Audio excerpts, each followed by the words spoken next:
Hey guys, welcome to A Touch of Film. I am really excited to be doing this review. I've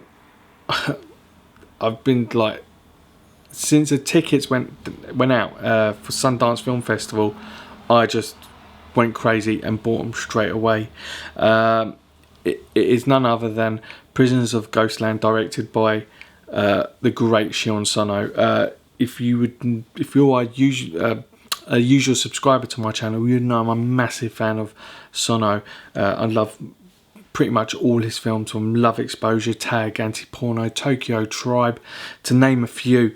And we have done streams about him in our monthly stream with Dion.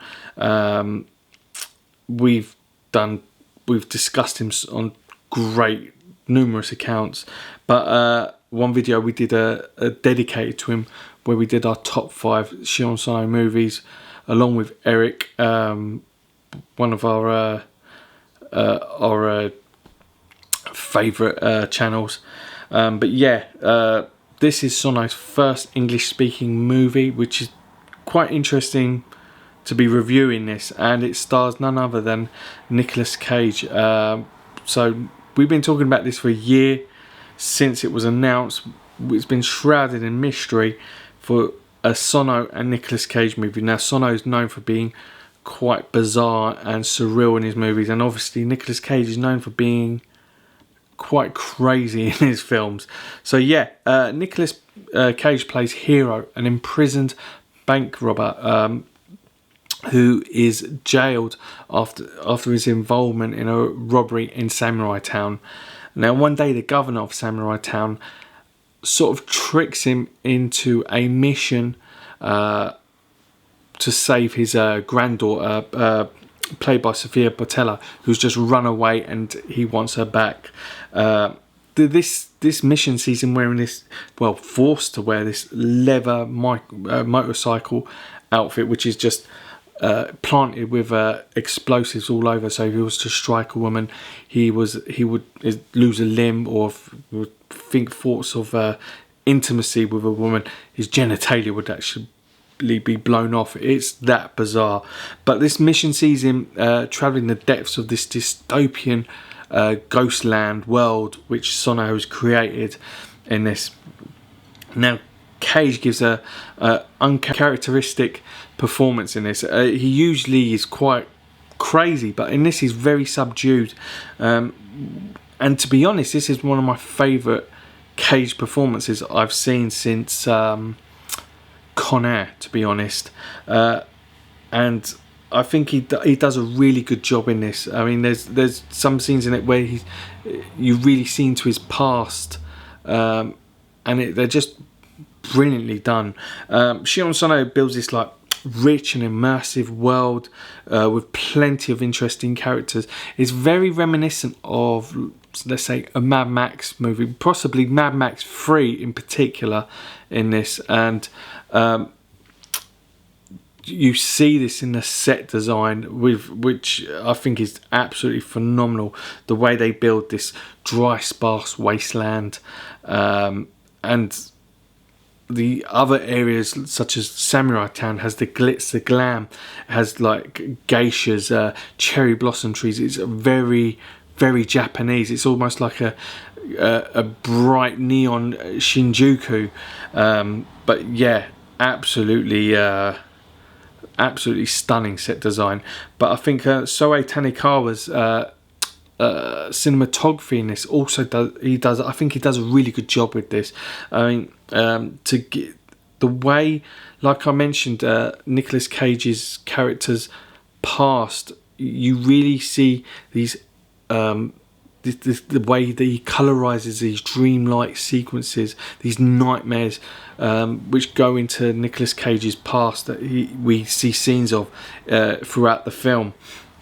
But also the way he lights the scenes in Samurai Town look absolutely stunning, with the bright neon lights, the reds, the pinks. I think they just look absolutely gorgeous. The way he shoots them and on the characters, I think it looks. I'm a big fan of that neon look in films, and I think it's very reminiscent to anti-porno in terms of colouring and brightness, which, you know, and I think Anti-Porno is probably Sion Sono's most beautiful film, beautifully shot film.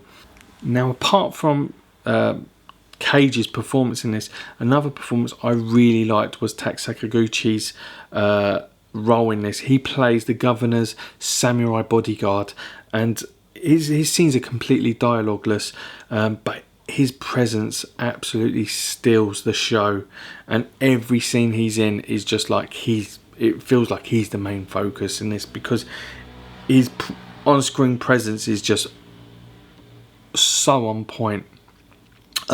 Especially this one scene he does, which is this samurai fight scene with these other samurais, and it's done to this absolutely beautiful, famous song, which I won't mention. I don't want to ruin it for anyone, but it's so perfect. I think it's just an absolute delight, that scene. In fact, it's so good that as soon as I finished watching it, myself and Dion were messaging each other and just talking about this scene, how it just is so wonderful. And Sakaguchi and Sono, I think they do fight scenes pretty well together as a director and actor. Why Don't You Play in Hell? There's a fight scene which Sakaguchi just steals the show in a very Bruce Lee-esque fight scene. And yeah, he just does such a great job in this movie. For someone who just doesn't have a single line, it's not that. It's because it's an English-speaking film, because there's a lot of Japanese in the movie with subtitles, but the main language is English in this. But I think he could have got away with speaking Japanese, but I just don't think he needed to. He had this very Yojimbo-esque, Clint Eastwood-esque character, and I think it's just brilliant the way his character is in this film. Now, I think because it's shown in Sundance, this film, and maybe not many people have heard of Sion Sono, I think this is such a great taste to his bizarre and wonderful mind.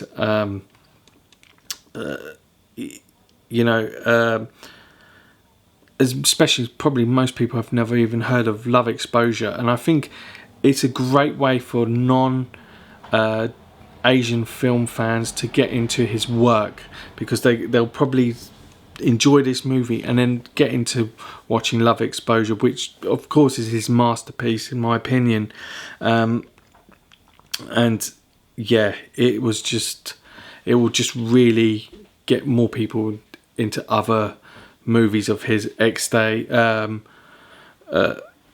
his other movies which are on Netflix at the moment. So yeah, a great stepping point for future fans. Of course it's not at the same level as Love Exposure, but yeah, I think it's a great place to start with his movies. Yeah guys, I don't know when this will be shown in the US or UK. No one has really picked it up. I'm sure it will get a physical media release, especially in the UK.